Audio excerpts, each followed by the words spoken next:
episode of ISRMO, our Community and Public Service Program. Tonight, we are dealing with, we are blessed to have as a special guest, Attorney Bernard B.G. Gregorio, who is discussing important topics on immigration. Part 1 deals with HNC, or Humanitarian and Compassionate Grounds Application. Now, we are dealing with Part 2, which is refugee claim. But before we proceed with the discussion, more shout-outs here. Shout-out siyempre to my honey baby cakes by the Pagtaka and our good friend Flory Kabigting, alias Escalator. Okay, let's resume again with our program. Attorney BG, we have a question here. Parang nainggit ako. Gusto ko rin batiin yung misis ko. Batiin mo na. Nandito ka ng pag-chat tayo. Pag-chat din tayo. Sa honey ko. Catherine. Yan.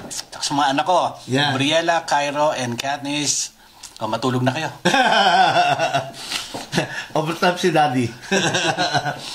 Okay, first off, Attorney BG, what is a refugee claim and who can make use of that in Canada? Okay, a refugee claim is an application that you do, that you file inside Canada. Inside Canada. Okay, by a foreign national.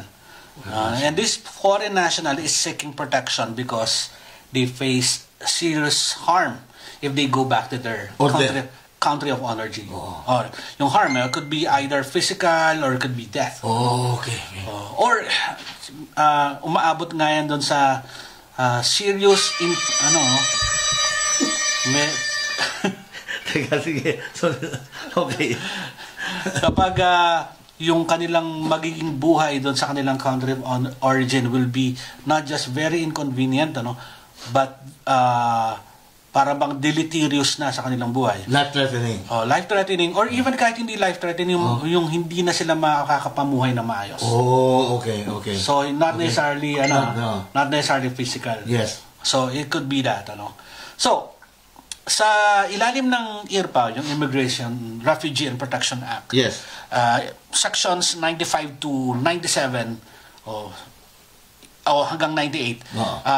These sections deal with refugee claim. Refugee claims. Dalawa ang category ng refugee claim. Okay. Akala kasi ng karamihan, pag ikaw halimbawa galing ka ng Ukraine, yes. Yun lang ang refugee claim. O di galing ka ng Palestine. Yun lang ang refugee claim. No. Yung mga trouble spots.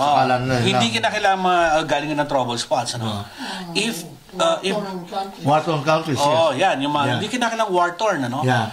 Basta may issue sa buhay mo at magiging mangyayari sa iyo o sa pamilya mo na may kinalaman sa race, yes. Religion, yes. Nationality, yes. Political opinion, or membership in a particular social group. Yes. You could be a woman, a man, or another gender, yung nasa LGBTQ community. Yeah. So that could be also a ground for refugee protection. So, ito yung tinatawag na Convention Refugee. Ito kasi yung naging United Nations Convention on Refugee. Ito yung mainilista ng mga dahilan na po pwedeng maging refugee ang isang tao kapag siya ay napapersecute or they are in danger of harm dahil sa mga issue na ito. Kasama din dyan, Panyero, yung somebody who escaped from North Korea or di ba? That is, kasi yun, political kasi yun, nationality. Now, hindi kinakailangan, kapag hindi ka pumasok doon sa tinatawag na Convention Refugee Grounds na yun yung Section 96 Ang Section 97, yung, simple lang, person in need of protection. Halimbawa, bakit? Person in need of protection. Halimbawa, meron kang pinagkakautangan. Ito lang, pinagkakautangan sa Pilipinas. Yung pinagkakautangan mo, police. Police na, sabihin natin, mamamatay tao. Nagkaroon na kayo ng irangan nito. Sinabi, pag ikaw, video, umuwi ka, kapatid kita, kasama ng pamilya mo. Okay, then laging tanong, bakit hindi ka ba pwede lumipat sa ibang lugar? I-discuss natin ano yung internal flight alternative. Pwede ka bang lumipat na iba? Dahil nga itong pulis na ito ma-impluwensya at kayang-kaya kanyang tuntunin. You are now in need of protection. Kasi you could either be tortured, may risk sa life mo, you could be subject to cruel or unusual treatment or punishment. hindi kinakailangan general country risk, pwedeng personal risk. Oh, okay. So yun, pwede yung gamitin. Yun yung Section 97. So either Section 96, Convention Refugee. Enlisted. As listed, race, religion, political opinion, and whatnot. Yes. And Section 97 is person in need of protection. Alam mo ba, yung asawa na tumakas lang sa kanyang mister, punta siya rito.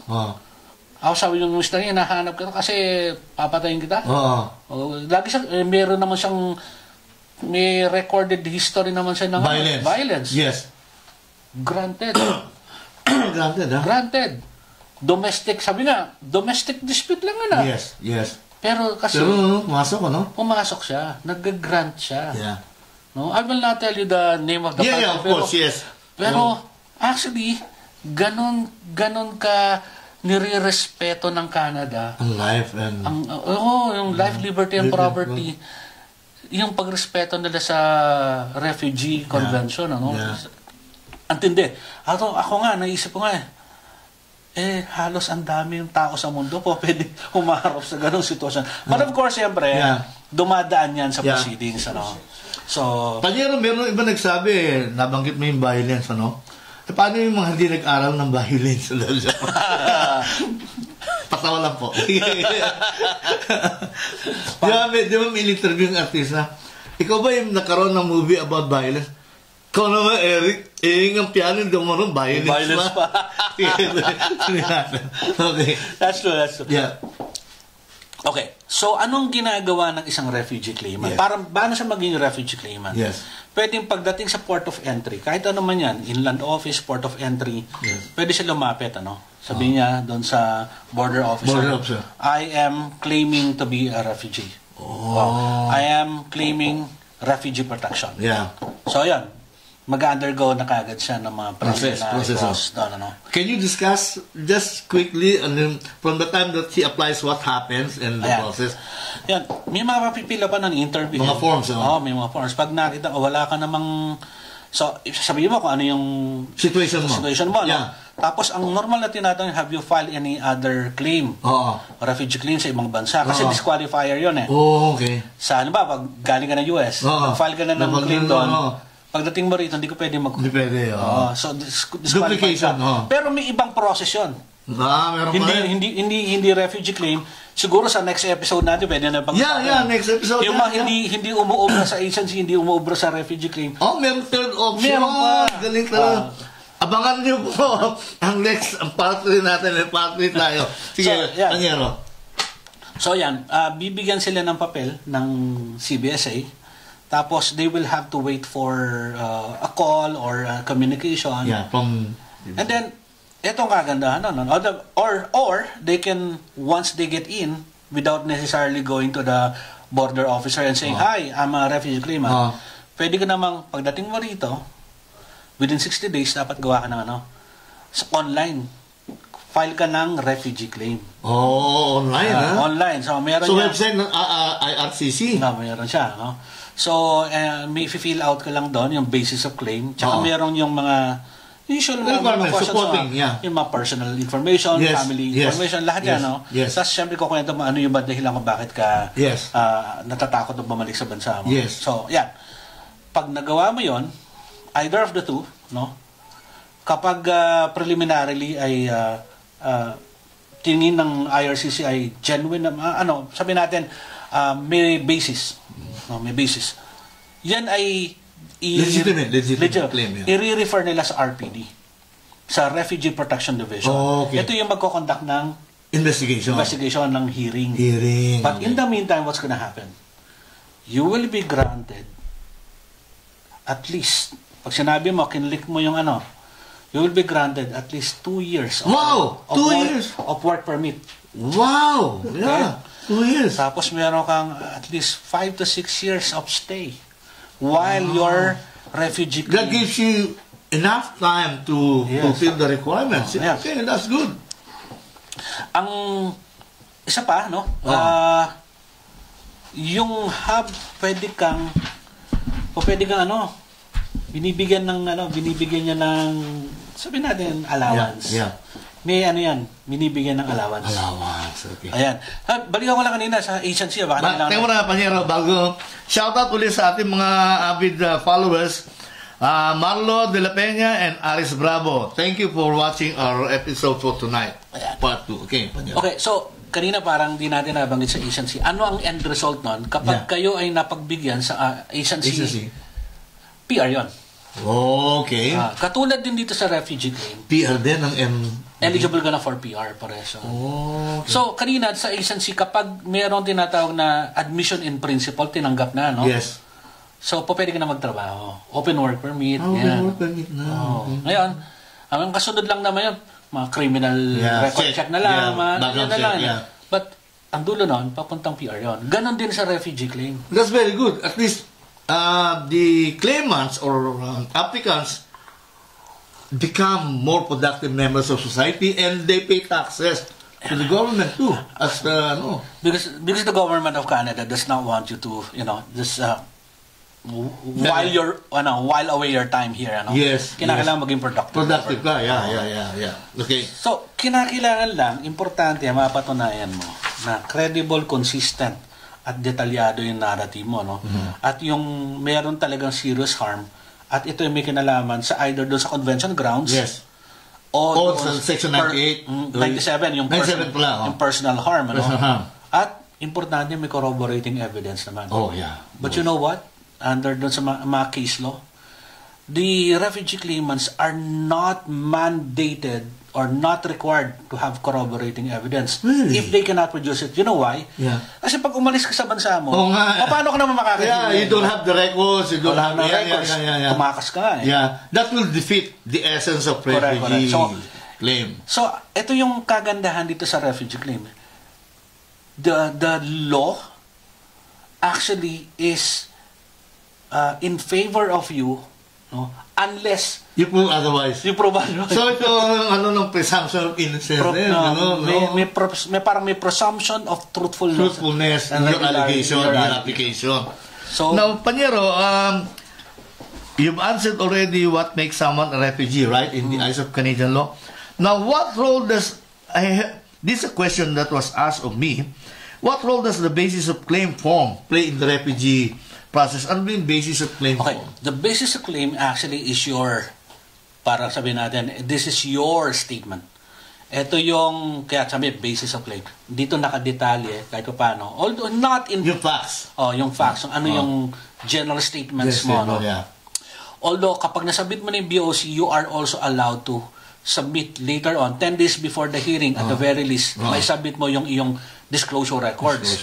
Andiyan nakasama na yung personal narrative. Yeah. Sa personal narrative, ito yung pag ginagawa namin napakadetalyado. Busog ng ebidensya. So, minsan nagsasubmit kami, ang kapal-kapal, Kasi sa country conditions... You call that brief? I call that. Pero we call it the disclosure records. Ang dami nun, Kasi, if you're trying to prove something, sabi ko, di ba, dalhin mo na yung... Ibuhos mo na. Huwag ka na mag-hold back. Huwag ka na mag-hold back, tawag ng mga kliyente natin. Buena show. Okay, sorry about that, guys. No, that's alright. So, isa pa sa nagiging issue, sabi natin, sige na, ikaw ay convention, meron kang grounds para sa convention refugee, or meron kang grounds para sa person in need of protection. Yes. Pero, meron kang IFA. Ano yung IFA? Ano yung IFA, Panyero? Internal Flight Alternative. Meaning, sige, ikaw ay nakatira sa Luzon, ikaw ay pinapersecute doon. Hindi ka ba pwede lumipat sa Mindanao? Okay. Kapag kasi hindi mo na ipaliwanag na bakit kapag lumipat ka ng Mindanao, your situation will not improve. Whether ikaw ay matutunton pa rin, or yung hindi lang very inconvenient kasi minsan the language will also be a deterrent for you to be able to have a normal life. Wala kang kilala. Even your career will not even start. Parang gano'n, di siya maka-continue doon. So, a lot of things. So, yan yung kapag wala kang internal flight alternative, okay ka. Yes. Kasi kapag napatunayan nyo ng ang kalaban mo kasi rito, yung yung minister, kapag napatunayan na, hindi, meron ka namang nasa Metro Manila yan, meron sa Visayas, o may kamag-ano ka sa Visayas, dapat doon ka lumipat. Pero, kapag sabihin natin, na-refute mo yung mga bagay na, you are now considered eligible for refugee claim. I mean, to be a refugee for refugee status. Yes. Okay.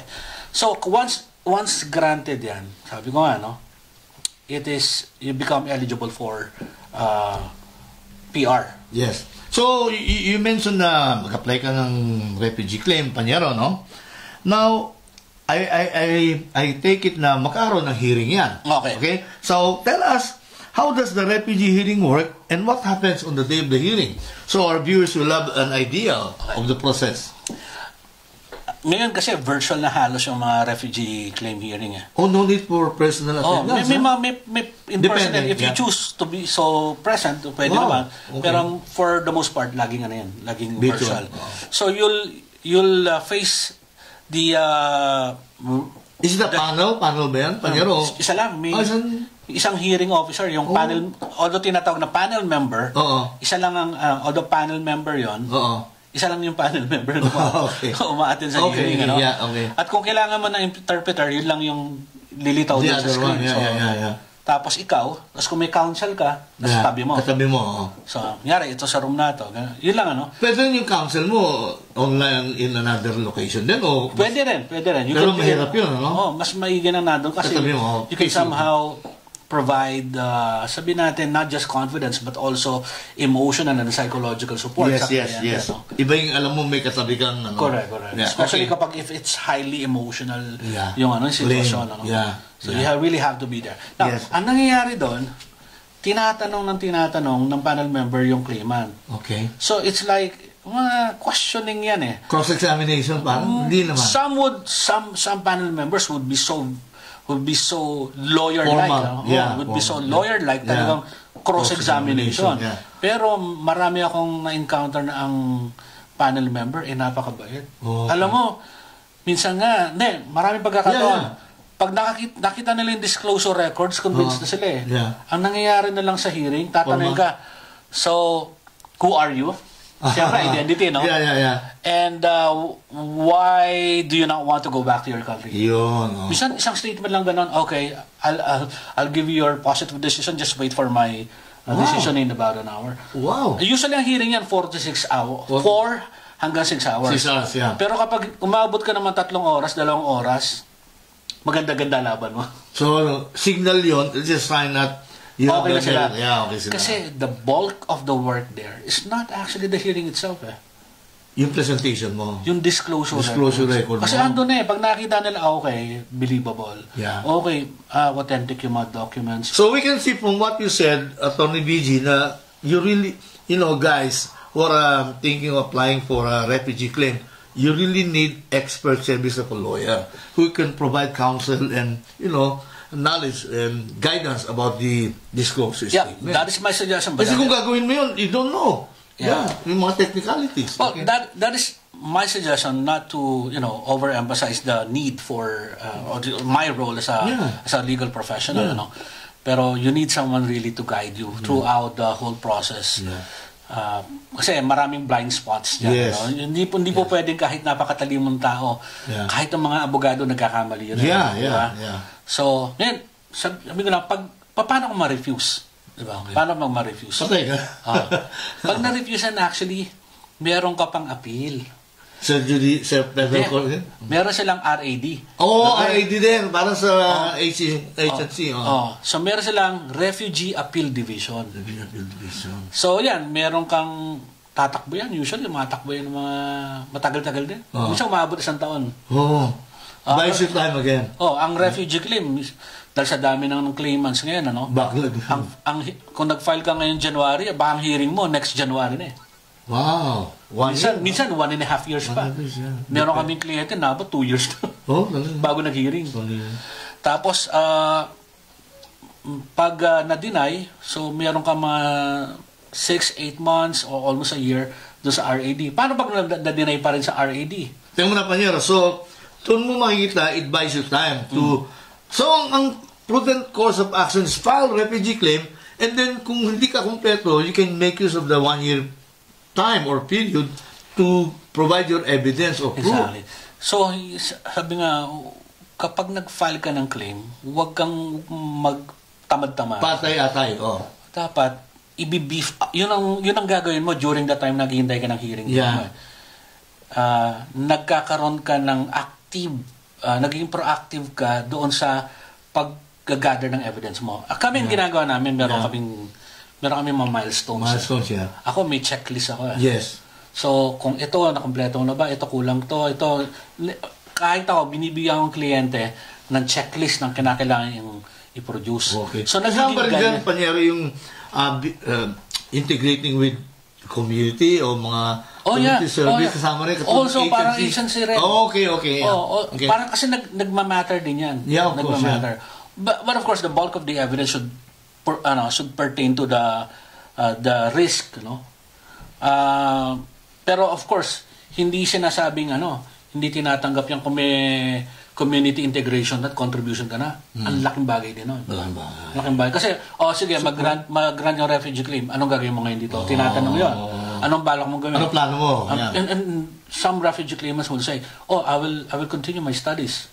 Or I will involve myself in businesses. Ganun. Yeah. Yun ang mga magandang sagot.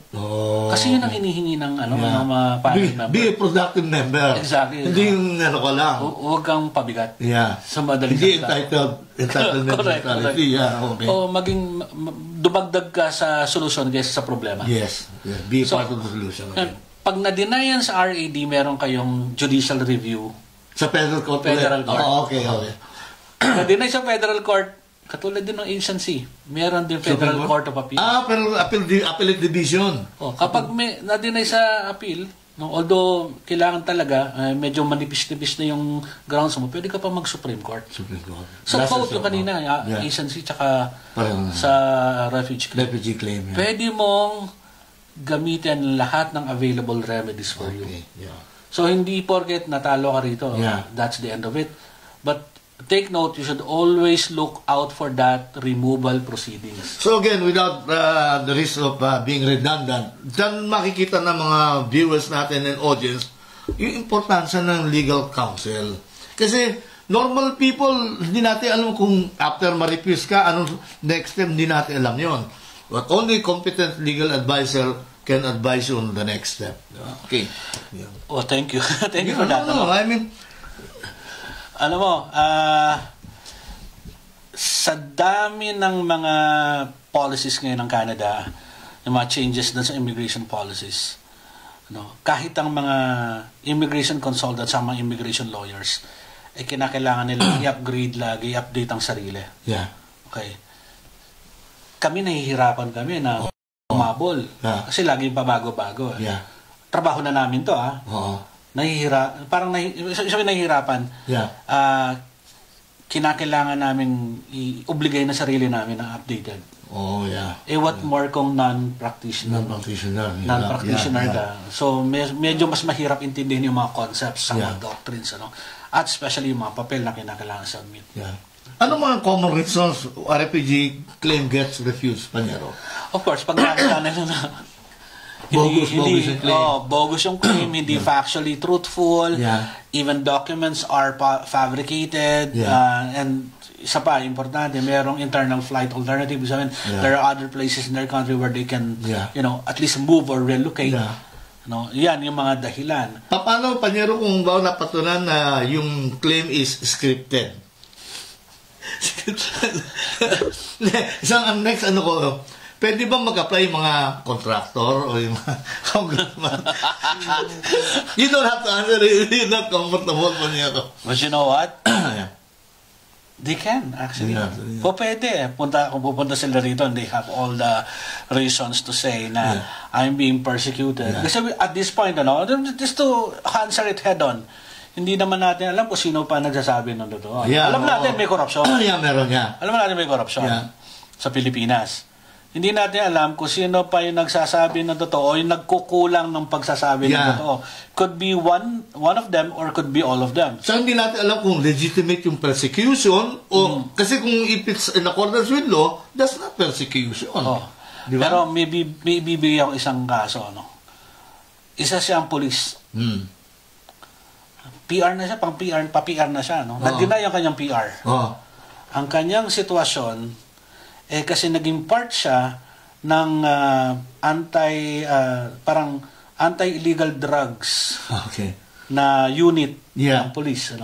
Sabi niya, hindi naman daw siya kasama doon sa nagtotokhang. Pero yung unit niya nagtotokhang. You know what? He was denied. Because of that. Because of that. So, ganun siniseryoso rin ng Canada. Ibig updated din sila.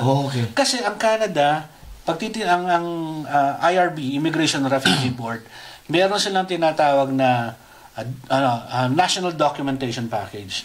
Pag tinype in nyo po yan sa online, National Documentation Package, lahat ng bansa sa mundo, may record doon kung ano ang mga issue ng politika, religion, lahat yan.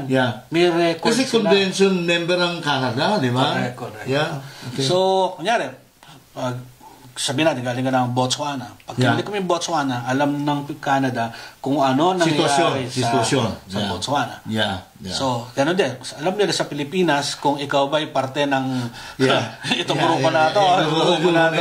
So, they know exactly where you're coming from and where are you heading.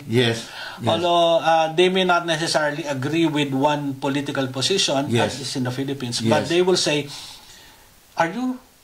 is your claim for refugee claim status yung serious harm is legitimate, valid yun. Maraming taas yun, evidence of most importantly ang taas yan. Pag napatunayan mo naman so i-grant ka ng protection ng Canada, lalo kung napatunayan na na-frame up ka lang, di ba? Maring na-frame up ka lang regardless of your political affiliation, basta lang hindi ka involved sa serious criminality. Yun. Kapag if the criminal charge against you was politically motivated, you can make that argument. But if they see that mukhang ginawa mo nga, magiging question mark yan sa iyong claim, and then that will somehow lead to the denial. Question, Panyero, who has the burden of proving that you're involved in that type of criminality? Well, una, may disclosure ka dapat. Yung disclosure record. May full disclosure ka. Sabihin mo, kung if you were charged, disclose mo you were charged. Now, ngayon, it is the minister's duty to scrutinize all of this. If your criminal charge is politically motivated, if it's legitimate or not, trabaho nila yun. And they can make that determination, and they will ask the panel member for an exclusion. Sabi na, ang exclusion kasi dyan, either yung may 13 Ano sabihin ng exclusion in the first place, Panyero? Hindi ka po pwede mag-refugee claim. Yung exclusion. Article 1E, exclusion. Ito yung mga may protection claims na sa ibang bansa. May rights similar to nationals na parang PR na yan. Bakit ka pa nag-claim? Yung isa naman, Article 1F, serious crimes. Kapag involved ka sa crimes against humanity, war crimes, plunder. Mga serious non-political crimes. Non-political yan.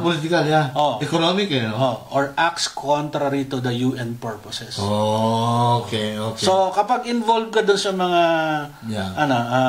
cases na yan, you are excluded.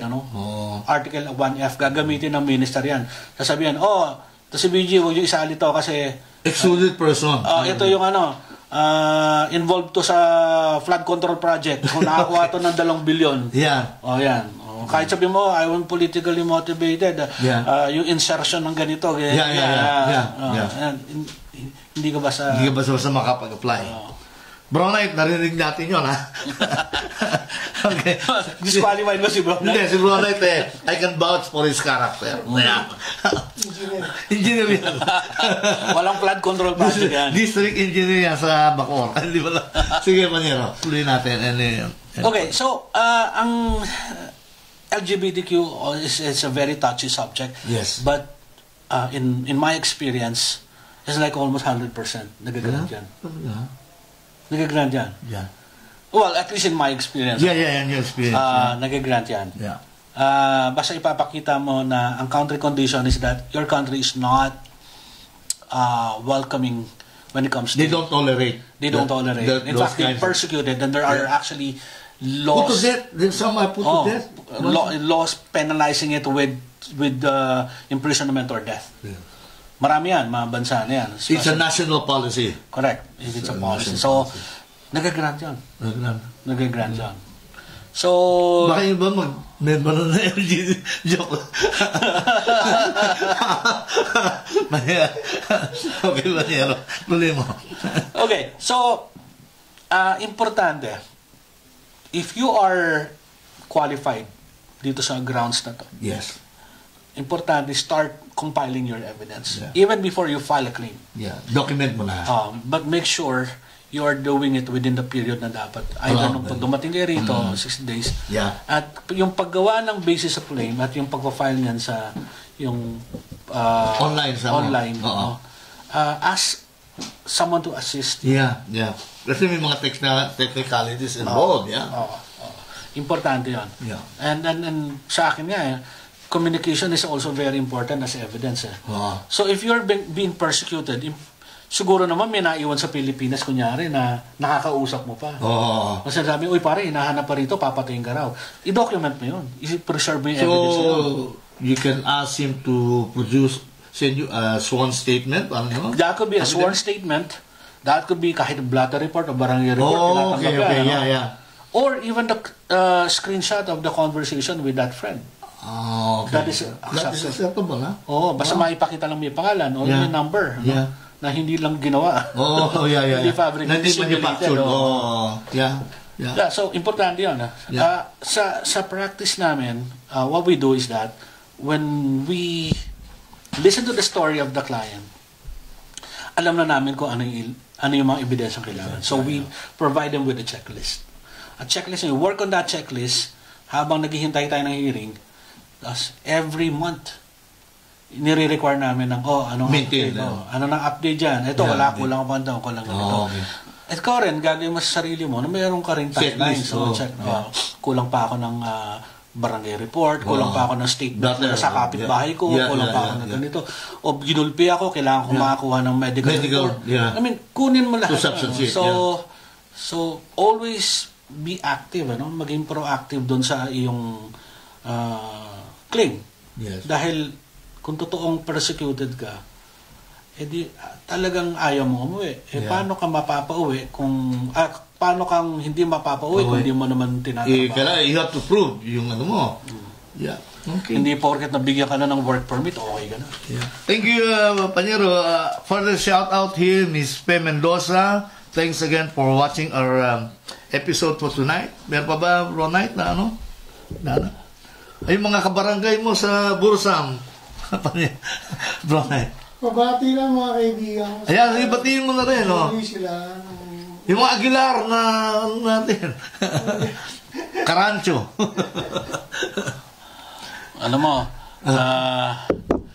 Isa din sa mga siguro pinapanawagan ko doon sa mga kababayan natin. Yes. Na nasa practice ng immigration. Yes. Although ginagawa na to ng immigration consultants.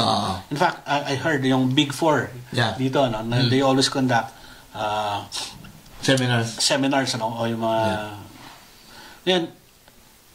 yun kasi yung isang part ng immigration, pero yung isang part na yung remedial yung remedial area ng immigration, hindi ganong natatouch. Halimbawa, if you were arrested by the CBSA and you're undergoing deportation proceedings, if you're undergoing halimbawa inadmissibility hearing, ano ang gagawin? So importante.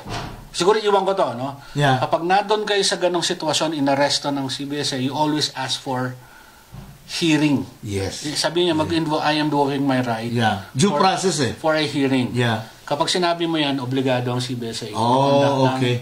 Those are the magic words. Hearing. Magkoconduct sila ng hearing. Okay. Importante yon. So, kasi minsan may mga falsely charged. Yes. No? Yeah. Importante na, call someone to help you. Yes. Yun, siguro, balik ko yung let me circle back to that panawagan. Yes, Panyero.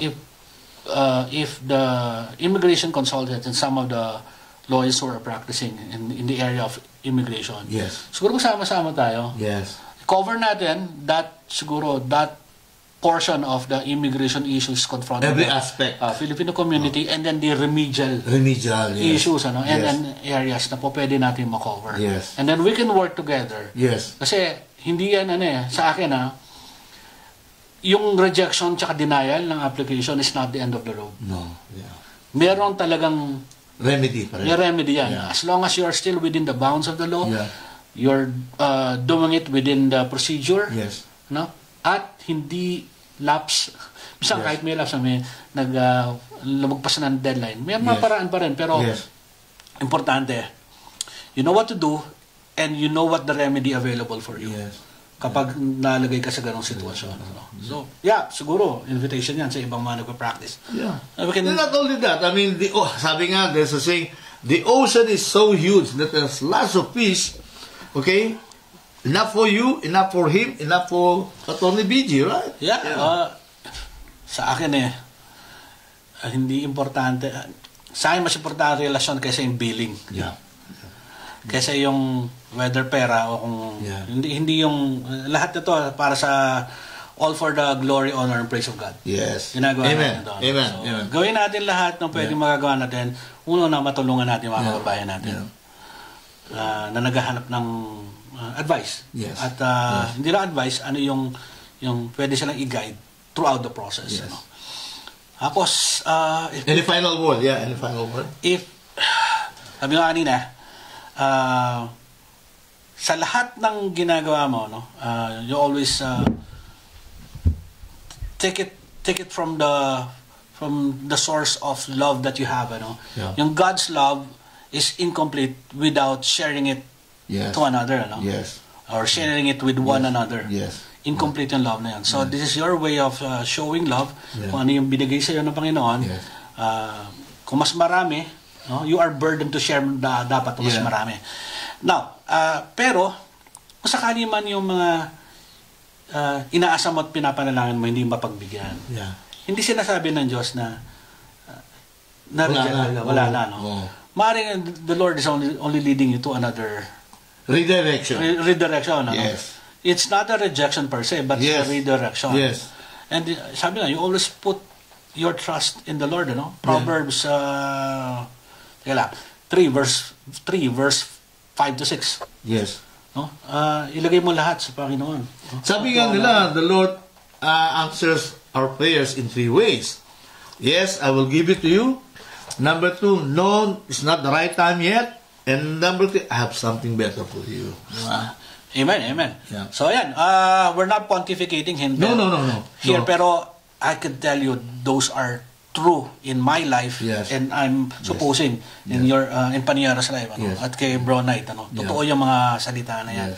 So as usual, laging bukas yung aming pintuan para... And Atty. BG's number is here, will be shown by Bro Knight in the edited portion, right? And your email will also be shown, right? Yeah. Alright. Final word natin, Panyero. Sabihin natin. Ayos mo. Okay, may sabihin ka. Actually, yun lang. Maraming salamat sa ayos hair mo, Bro Knight. Continue what you're doing, and this is thankless. Thankless na trabaho, pero punong-puno naman ng blessing sa Panginoon. Saka makakatulog tayo ng mahimbing. Yan ang importante. Maraming salamat lalo sa'yo. Thank you very much, Atty. BG, for taking your precious time and spending it with us. Okay? Oh, my pleasure and God's. Yeah. Ayos Hermo! God bless all. We love you. God bless all. Thank you.